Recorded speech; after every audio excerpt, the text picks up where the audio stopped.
Hey, everybody, welcome to the Salty Talk podcast, sponsored by the Community Minister Network. We are so excited to be in front of you, whether you are in your car listening. And if you're in your car, please don't look at a video because we want you to be safe. Yes. But we just love the opportunity to bring these podcasts and these subject matters to you. We love just being with each other because we are thick as thieves, even though we're ministers and we're not thieves, but you get the expression. So, anyway, welcome to the Salty Talk podcast. I am so excited for our topic today and so excited to be running with my partners in crime. There's another negative reference. Just trying to keep y'all on your toes. But can the spin everything. illustrious Becky King Hello, and Yeah, Becky. everyone. the girl with the curls, Erika Flora. Wow, thank you. Hey, Yeah, so Love You've been it. watching. what's You've been up, watching the y'all? evolution. How's it going? it's going well. It's going well. So good to see you. Good to I see you. know. Good to be Excited to seen. chat. Yeah, exactly. So, well, let's just jump right into it. As some of you know, some of you may not know, I just made a cross-country transition from the beautiful Valley of the Sun, also known as Phoenix, Arizona. And now my family and I are currently residing in the beautiful state of Ohio, the city of Akron to be exact. And it's quite different. It is quite different. The other day, my wife and I, we were driving, and the thermometer thing on the truck said 11 degrees, and we were like, Oh, yeah. this is different. And That is a literally, far cry from Arizona. right, like hot days, we're like, it's literally 100-degree difference. Oh, Like, gosh. that is wild. Oh. So anyway, needless to say, we are just weathering literally this transition. But it's been really good. The Lord has been showing us some really cool things about ourselves, about our marriage, about our family. And all in all, it's been really, really positive. I can honestly say like every aspect of our lives has gone to a different level, like in a good way, in a positive way. So we're really excited about that. The kids love it. They just want to make snowmen and all the things. Aw. So we're So enjoying fun. the transition, and yeah, it's been good. It's been a lot. It's been a lot of just change and reacclimating, and from something as small as just running out to the store. Well, that's going to take an extra 5 minutes because you got to put on your boots and you got to put on your gloves and you got to put on your coat and you got to. Yeah, Weather up. Yep. It's like Yes. having a new baby. Oh my gosh, exactly. It's like You have to take diaper all the bag things. all over again. All the things. So it is really good. And which is interesting because we've transitioned homes and technically we are without our own home. We're still house hunting. Um, and I was thinking about this, and I would definitely not want to be disrespectful to people that are experiencing homelessness. That is not our case at all. Although we don't have a physical house of our own yet, our family has been super, super gracious. So we're thankful for that. So that just leads us into our subject matter for today, and we're going to be That was a talking great about. segue. Thank you. Homelessness, and what that looks like in a church context, what that looks like from a community minister standpoint, what that looks like for you all. Maybe you're a community minister, maybe you are a layperson within your church, maybe you're a person that is looking to make an impact in your community and wondering how you can do that. And so we are here to hopefully help you along that journey, hopefully answer some questions, give you some best practices from our point of view. I will tell you, this episode is not designed to end homelessness in a 22-minute and 46-second podcast. That's not going to happen. That's not the goal. What we do want you to understand, though, that as we address homelessness, this is beyond a shadow of a doubt a marathon and not a sprint. So just prepare accordingly, be in it for the long haul. And as you pray, make sure that one of your prayers is to be begging the Lord for endurance, because that's what it's going to take. So, and it's been interesting as I have transitioned. Homelessness in Arizona is quite different from homelessness in Ohio. The weather makes a big difference. People that are experiencing homelessness in Arizona can sleep on the street. People that are experiencing homelessness here in Ohio There's no way Mhm. there's literally nights where you would not survive the night Yeah. Mhm. because of the temperature. So shelters are a lot more prominent. The homeless population is a lot lower here Mm, because of the weather. So it's just been a real interesting contrast, and some of the tactics and go-tos and best practices don't necessarily translate Mhm. from geographical location to geographical location. Like a So new learning curve. yeah, absolutely. mhm. So you all may be listening to this from different parts of the country, and so we're going to kind of talk about as we get started here what homelessness looks like in different regions and what are Mhm. some of your best practices. So I'm going to throw a quick little alley-oop to Erica for Oh you to gosh. answer that question of what things look like in the beautiful state of California. Yay.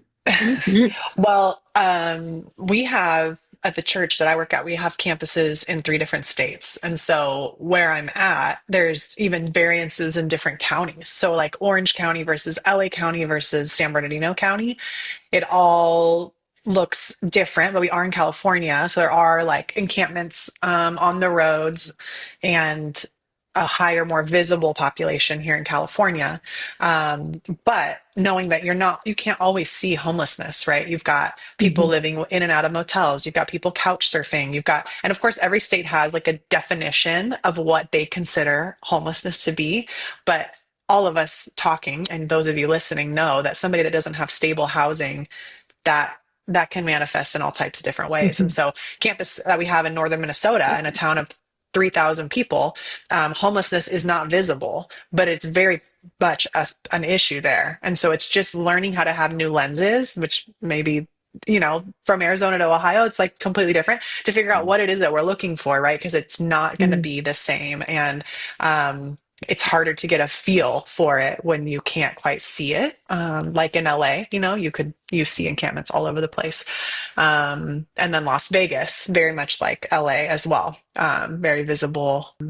And it's difficult because there's mental health and all types of factors, right? Mhm. So, We Yeah. in the Ville in Kentucky, it's a lot like Ohio.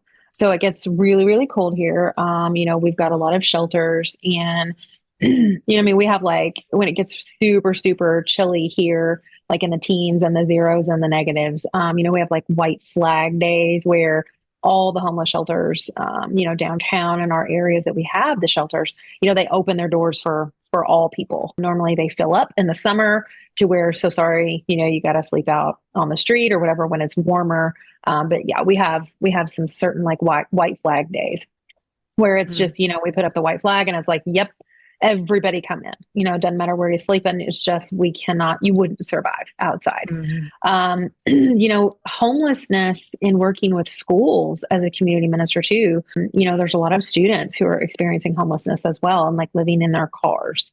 And mm, it's just a really stark reminder when you're doing things like mhm, Christmas giveaways, things. I had a friend who was shopping for her little person, and she was super excited and she's, wanting to get this and wanting to get this. And I'm like, okay, so here's what I have to tell you. This student is experiencing homelessness and they're living in their mhm, car.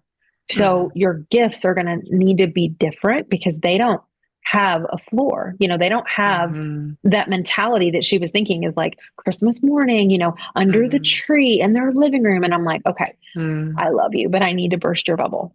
mhm, Like they're going to be in their car on Christmas morning and they're going to turn on mhm, the engine, and they're going to heat up their car because it's really cold if they mhm, have gas. Yeah. So, and you could see the realization of like, oh my gosh. And mhm, so she like, you started crying, in mhm, Target. And I'm like, mhm, I see you. And that's really hard. But you got to just reframe it. So it looks, it's, the couch surfing and the living in your cars and all the things like it's just, mhm. it's different and it looks different for every person for sure. Becky, I think it's interesting that you said, hey, I'm going to bust your bubble right now. I think we Mhm. need to really be in the business of bubble busting. And the idea is to get outside of that bubble and really, we talked earlier about creating these spaces of relationship Mhm. so that we can really be empathetic Mhm. and really understanding or understanding better at least what people are dealing with and what they're going through. And that happens through conversations and interactions. And then there's this nuance though of balance, right? Mhm. So you want to see the people for who they are. They're image bearers of the creator of the universe. Like that's who they are. They've had a stretch of bad luck or maybe decades of bad luck or Mhm. adverse circumstances or whatever the case may be. How do we do the work of seeing that person through the lens that God sees them through? Right. Mhm. So he sees them Yeah. through the purpose and plan that he ordained for their lives. He sees them through their potential. He sees them beyond their circumstance. And he also is equipped with the tools to help them through that circumstance and grow them and Mhm. help them be accountable and responsible and all the things. So it's such an intricate problem that we have to deal with when we talk about homelessness. And I think what would really help is if at the crux of all that we do and all that we say and all that we plan, that we understand and remember that these people are people, right? Mhm. Mhm. So when we talk about sustainable strategies, or rather just doing quick fixes, we have to understand Jesus literally died for them. And I think if we lose sight of that, that's when we start, regressing to our own bubble, doing Mhm. things that don't really Mhm. make real impact or create real sustainability or actually move a person closer to ending their homelessness.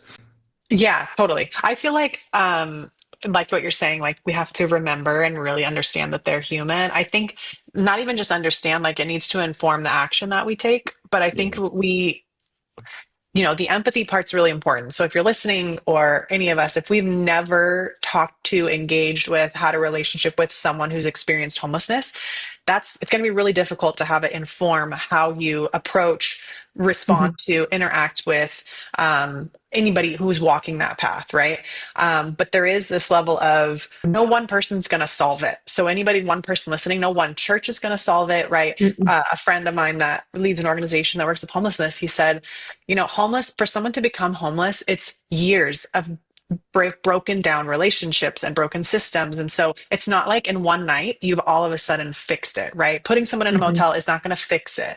There's some systemic issues that can, depending on where your local government and how involved they are and some of the systems, but Mhm.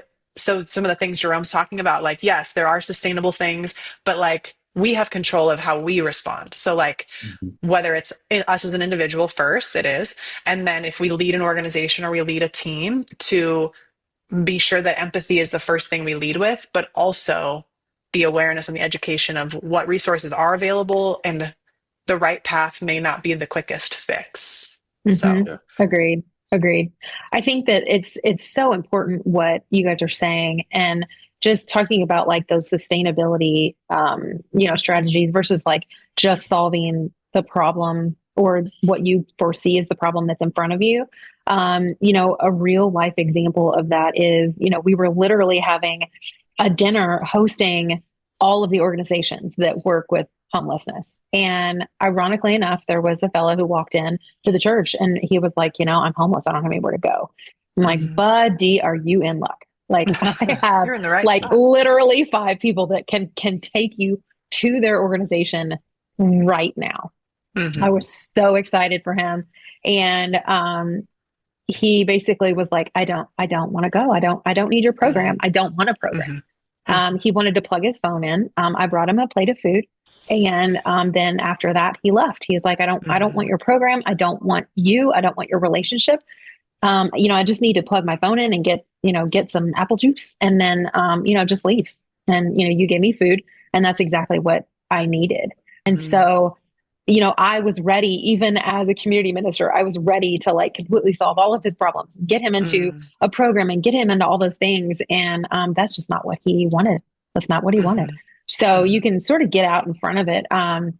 But to still see the person that needed that plate of food right then. Hmm. So still being the hands and feet of Jesus, but at the same time knowing that like sometimes what you want for them, you can't want for them what they don't want. And Hmm. that is such a hard lesson Hmm. of the gal who chooses to live in her car with Hmm. her 3-month-old baby in the dead of January. It's Mhm. like, I have a place that you can go, but you've got to turn your phone in by Mhm. 9. And she's like, no way, I'm not going to do it. Mhm. Yeah. And to go to bed knowing that she's out there somewhere sleeping in her car with a 3-month-old baby, Right. not doing what you know is right for her. Mhm. Mhm. I just want to shake her, but that's a really hard lesson to learn. That's one of the hardest because to you, the certain situation looks a certain way, whether it's the Hmm. reality or it's we don't have all the facts. But I Yes. think the most dignifying experience for someone is to like honor, like they're in charge. They're Yes. in charge of their life. Mhm. Of course, when there's another life, like a baby, you want to Yes. ensure that that's going to be the right choice. That's the safest choice. But there's this experience. I don't know if you guys have heard about it or seen it, where it's like this thing that you set up that's kind of like could be a training or maybe an awareness activity where you are given like a vignette of who you are and what your Hmm. situation is. And there's a bank, there's a grocery store, there's a social security office, you don't have a Mhm. car. There's all of these limitations built into the vignette that you're given. And you Yeah. have to learn how to navigate life because Hmm. you have to figure out how to get to work, pay for, and situations like that. Or if you've walked with somebody, it starts to kind of break down these Hmm. ideas that we have about people Mhm. experiencing homelessness. Like, why don't you just get a job? Oh, well, they Yeah. don't have an ID because it was stolen. Oh, and then you Mhm. have Yeah. to have a social security card to get, and you have to have your birth certificate to get. So, like, all of these systems that are so complex, Mhm. unfortunately, individuals have lost trust in the Hmm. system. Unfortunately, there's some learned helplessness that's a part of this whole thing where if I For sure. remain helpless, then actually that's going to help me get by today more than it will. Yeah. Hmm. So there's so many factors. So I love what you're saying, Jerome. Like, see people as humans, but Mhm. know that we got to be dignifying. We've got to Hmm. walk with them and they're leading the charge. Yeah. Um, and Jerome, as we were talking about this, you were just talking about what a great example of Jesus's life. And Mhm. so I feel like let's talk about that. How did Jesus interact with individuals he came across? And how should that inform how we do? This is one of my heartstring, type of things that we get to do as community ministers. But when I think about Jesus and how he interacted with people, he saw people, right? He took the time. One of my favorite stories in the Bible is when we all hear about this woman with the issue of blood. Um, and so there's within this story though, Jesus is addressing like the elite of society and the outcasts of society all in one story. So he's Hmm. going to Jairus's house to heal Jairus's daughter. Jairus is this prominent leader in the Jewish synagogue. He has clout, he has influence and all the things. He would be like a super popular person if it was 2026. Um, and then, but on his way there, there's all these people around him. The woman with the issue of blood touches him, and he feels her touch. He says, "Somebody Mm. touch me." His disciples are Yep. like, "Bruh, do you see how many people are out here?" Right? So he was so aware and so present that he's focused on going to heal Jairus's daughter, feels a touch, feels virtue leave him, and stops and addresses this woman who had literally been bleeding for Mm. 4,280 days. Mm.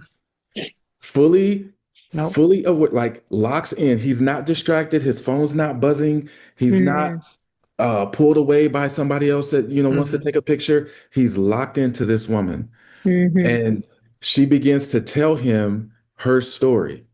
And he Yeah. addresses her. He goes from calling her woman to then calling her daughter. Hmm. Mm. I'm like, whoa, Jesus Mhm. is amazing. Yeah. He Mhm. sees her. He changes, like he literally sees her and changes her position in that moment. And Hmm. what had been going on with her life for 4,380 days ceases to happen in that moment. And Mm. so I believe that as we see people the way that Jesus saw them, we may get an instantaneous change in their life, or we may not. And we probably won't. For me, I was walking with a friend of mine, you know, I mean, it's literally been 7 years. And through the ups and downs and being at our house and taking him to different doctor's appointments and all these things. Hmm. And so after 7 years and taking him through different programs, and some of them worked for 3 months, but then something fell through the cracks, and all Yep. the emotions and literally crying tears like on each other's shoulders at the bus stop, in Mhm. the gutter. But all of that culminated into us getting him into this program in Phoenix called Homelessness Court. He Hmm. had trespassing tickets. They said we can Hmm. wipe these off your record if you do this and such. He did all the things that he was supposed to do. He started getting a social security check. It was enough for him to get an apartment. And so I would take him to lunch. Like our thing was to go to lunch on Tuesdays. And Erica, you mentioned dignity. He Hmm. tells me, he's like, Jerome, I want to take you to lunch. And I'm Oh. like, and this was before like the apartment that he got materialized. Hmm. And his posture was so dignified that he Mm. was able to buy lunch. So I'm like, you really can't afford it. Like, save your money. But in that moment, I recognized that his dignity was more important than the Hmm. Hmm. numbers of Hmm. what the receipt would be. And so that is just one story of I just I didn't invent anything new. I didn't have this Jerome-esque, strategy or moment that is patented and copyrighted in four different countries and 16 languages. All I did was what Jesus did, what I saw in Yeah. scripture. And we all, everybody listening to this or watching, we all have access to his life and his ministry and how he did things. He just saw people. And I think another thing, we kind of mentioned this before when I talked about endurance.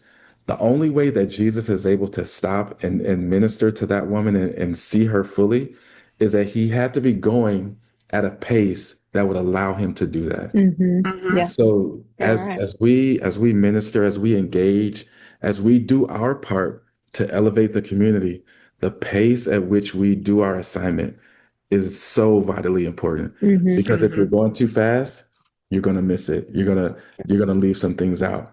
In scripture, Jesus never ran anywhere. He went at a walking pace.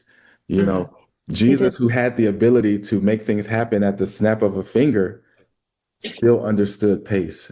So maybe Yeah. it was an Mhm. object lesson he was trying to teach us. Okay, so what does this mean for if we're leading the charge Mhm. at a church, Mhm. right? If we're a part of the charge at a church, there's kind of the how I posture it, Jerome, like you're talking about you personally, but then there's this other like I have this responsibility to figure out, or here's how we have been working to address homelessness or moving the needle in the right direction. So, Mhm. what are some of the key things that you guys have been a part of that have been done when it comes to like community ministers in their role that we can be helpful to them to share some examples? It's like we were Yeah. never going to Yeah. see the whole story of somebody, so we don't even have to Hmm. try to assess whether it's working or not. But Yeah. maybe whether you'd tweak it, maybe. But For sure. For sure. It's funny how, you're talking about like it wasn't like this Jerome-esque like patented thing. And I feel like the Lord has given us all, something in our chest to use. And he can mhm, utilize us. And so I think as a church and an organization, you know, one thing that I noticed that when I was doing the benevolence piece, because I know a lot of community ministers and listeners, if you're listening to this and you're thinking, okay, this is the benevolence piece, I'm going to lean into this. mhm, mhm, Absolutely. So, like, as a community minister, a lot of us do benevolence issues. And mhm, what I found out very quickly is that, at least in the Ville where I live, the system that exists in the city and the church trying to navigate that system is extremely difficult. You mhm, just don't know what you don't know. So, don't try to recreate the wheel. Get with the mhm, organizations that exist mhm, in your area, form relationships with the partners who mhm, are out there in the trenches. We have an organization called His Blessings Box in Kentucky, and this guy Jonathan leads the charge, and he has like pop up feeding events once a month that he does, mhm, and it's a constant thing. It's trusted by the community. So yes, mobilize your members to those kinds of things. Partner with other churches. Get in their business and like, what are you guys doing? If you're not doing mhm, anything, can we think through something together? And can mhm, we or can like you do this really well? Can we come with you? Can I come with you? mhm, What's your secret sauce? What's your playbook? What does it look mhm, like? How did you get here? Like just ask those good questions for the partners and the organizations. And then when you get into the minutia of the event, start thinking through how can I next time bring some people with me? It's mhm, sort of like that box mentality that like, okay, Mhm. you're going to do it and I'm going to watch you. And then we're going to do it together. And then I'm going to do it Mhm. and you watch me and then I'm going to do it. And then I'm going to repeat that cycle with someone else. So I would think that like just the practical steps of the first thing you can do is find someone who's already doing this Mhm. and do it well, or and ask people in the network. Mhm. If you have those burning questions or you feel like you're stuck or you feel Mhm. like you just don't know what the next step is, ask someone else. I'm like, is anyone out there? Does Yeah. anyone know what I'm dealing with? Like, what do you do when this happens in your community? So Mhm. I would say that is, and it just can get saltier from there. I know we've all Yeah. got those salty moments, but that's what I would say as a church, to get good at it, go be with someone who's already good at it. And if you're good at it, go find someone who's not. Mhm. I love Yeah. that. I love that. And as a church, I think that one of the things that we must always do is all of our ideas and strategies and planning need to be massaged and birthed out of prayer, right? So Lord, Absolutely. here's our ideas. Let us pray about it. And Father, our ask is that you put super on our natural efforts so that we can have supernatural Mhm. results. I think Yeah. that's always a good baseline as a Mhm. church. And then, kind of to Becky's point as well, find out what you're good at. What do you Mhm. do? What is the Mhm. DNA of your church? How do your people thrive? What do your volunteers talk about a lot? What are they naturally bent and inclined to? And just fan that flame and watch it turn into an inferno. That's Mhm. what Yeah. I. And I feel like what Becky's saying, like find someone that's good at it. Like that's our approach, is to find the collaboration piece. Like who are the experts in the community? But even amongst our organizations, I've found that there's different parts of the continuum of how you engage with somebody that's experiencing homelessness. And I think for me, as I'm like vetting partners and thinking about, who we're going to partner with, sometimes I can think like, well, they're not really like moving anybody off the streets. So like, I don't know Mhm. about this like feeding every week. I don't know. That feels so bad to say out loud, but I Yeah. think I Yeah. minimize it because I'm like, well, we're not ending homelessness. But one of my coworkers who is much more empathetic, and she's like, hey, just a reminder, like you can think about it in two different ways. Like there's consumables, there's things people need every day that are maybe more the micro, and then there's the macro. And so Mhm. both things are good, right? So it's like, how can we engage and what are we good at? And we can plug in, in different places in different ways. But I also oversee our benevolence, and that's within our department. And I think ensuring that if you have any say in your benevolence process, ensuring that you take a good look Mhm. at making sure you're not hurting while helping, right? Handing out gift cards, sometimes that just helps the immediate or just cutting a check. But is that really just delaying something that's prolonging something that's going to happen by like keeping someone in a motel yet another week or another, or are we helping Yeah. with kind of a sustainable plan and working really collaboratively with that person? And um, I think taking a good look at ensuring that you're being a good connector to resources so that you're educated, because that doesn't cost any money. It doesn't cost the church any money to be Yep. educated. It just takes time. And a lot of times people that are applying for assistance, they want the quick, like I need it right now, tomorrow. And you're like, that's not how we're built, because we want to really get to know Yeah. where you're at so that we can help you, really move the needle and take big steps forward. Um, so I think there's the groups that are going to want to go serve food, the groups that are going to want to make blessing bags or baskets For for sure. people move in, right? But there's a whole lot of touch points in between that are also very significant.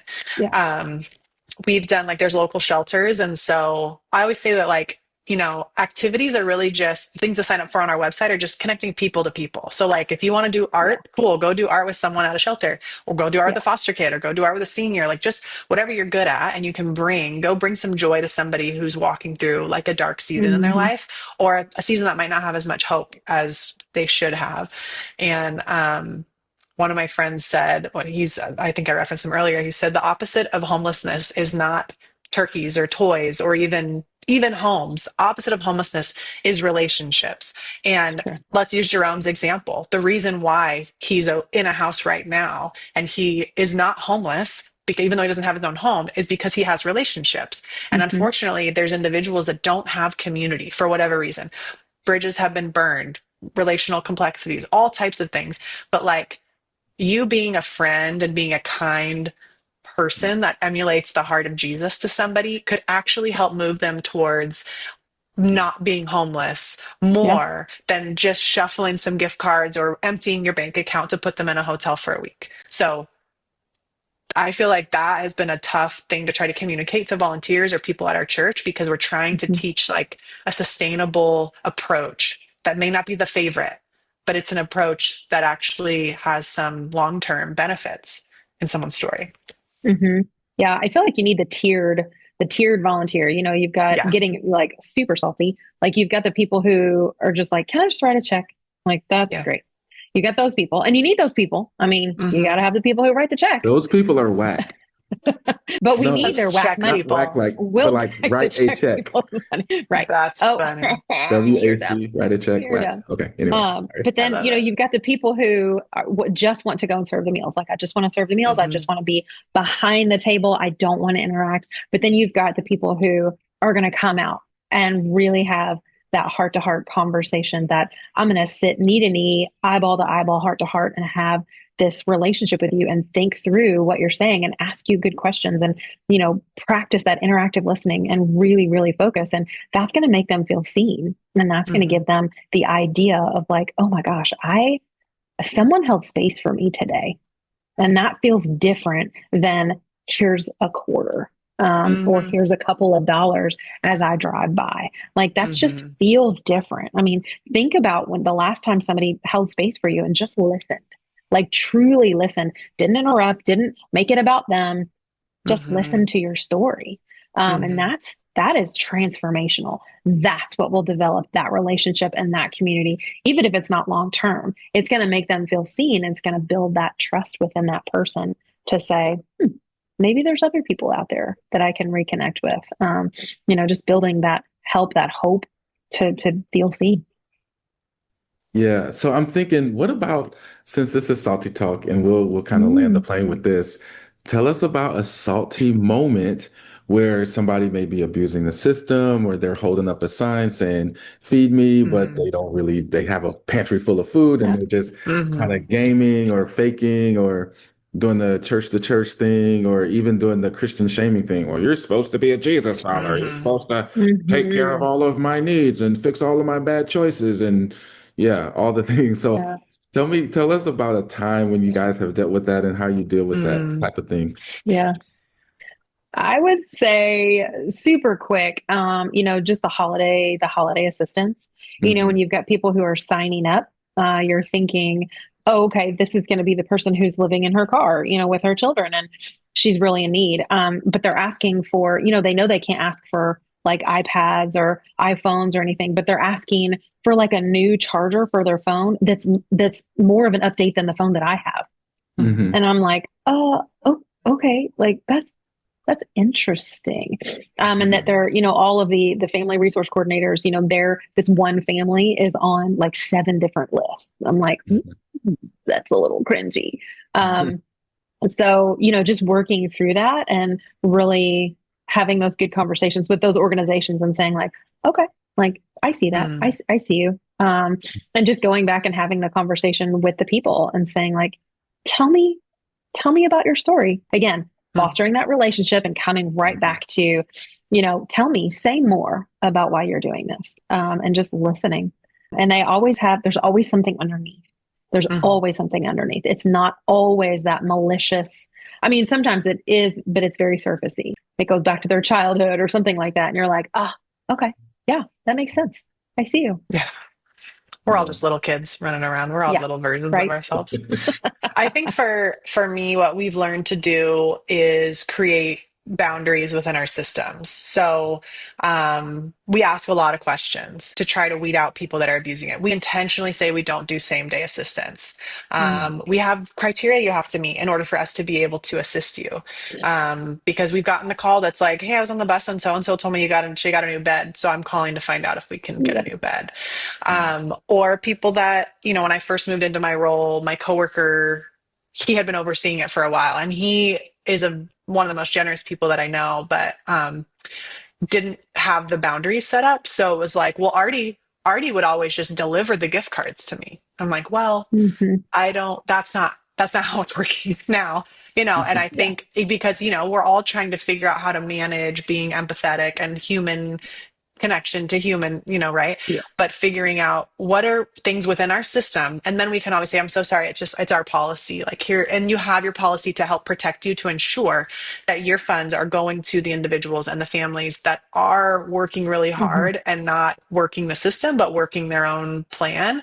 And we have checks and balances. Like when we do rental assistance, we have to see their lease agreement. We see that the name Mhm. matches on the lease agreement to the person that they're asking for. We see that the amount matches. Like you have to be meticulous. And it's not because you think everybody's cheating the system, but it's because you want to make sure that you're protecting the funds that are limited to go towards those that are doing their best. They're participating in their own success, right? Um, Mhm. and I think that it's okay to ask a lot of questions. I think people feel bad at churches when they ask questions. I think you can do it with a Yeah. really like gentle approach. Doesn't have to be critical, but Mhm. I just think that's important. And what we talked about in the beginning, like some of us maybe have been burned, or maybe we've never interacted with someone experiencing homelessness. But I will share this salty thought, I guess. We talk about, I know we were talking about like it's so important to engage with somebody experiencing homelessness. And Mhm. some of us have, like I have walked with somebody, and it was at the time that I was overseeing benevolence. And so it got really gray and really blurry, like where the lines were for it's Erica or it's East Side, or it's like who is helping right now. And because it's really just me with the East Side credit card trying to figure out what to do. And I became the only person this person called. And then I would leave Yeah. my home and I would go to her. And then it's like, it pulled me into the chaos so much so that I'm like, I don't have good boundaries. And this is throwing my life off tilt. So that's not going to be helpful to anybody.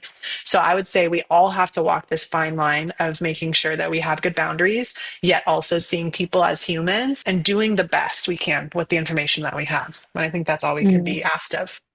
That's really, really good. We say at Southeast, if you're doing benevolence and you haven't been burned, you're doing it wrong. Mhm. Because you teeter between the being as wise as a serpent and being duped. Yeah. And I think that the duped is that soft part of your heart that just wants to say yes. And you don't know that it's hurting or Mhm. not the best. And so I think, yes, we've all been duped. And it doesn't feel good, but I think that means that you're doing it right, or Mhm. you're trying really hard to do it right. Yeah, Hmm. I totally agree. I think if we're helping to pull people out of the mud, you got to have an expectation to have some dirt under your fingernails and, Mhm. some Hmm. scraped knees. It's kind of baked into the whole idea. It is. It So, is. yeah. So, Erica, how about you land this plane Close and this out. sign us off Yeah. and all the good Okay, well, stuff? I think we just scratched the surface of like seven different Oh, topics in the yeah, Man, we did. tell overarching me topic about of it. homelessness. So, We did. thank you for We tuning did. in and just listening in and having this conversation with us, listener and viewer, however you're tuning in. We're so grateful that you're a part of this conversation. And if you have not yet liked and subscribed to all the different things, all the different platforms, and be sure to check out the Community Minister Network at communityminister.network. And we're so excited to continue the conversation here at Salty Talk. And so, come on, Becky, tell them. Stay salty, y'all. See you guys next time.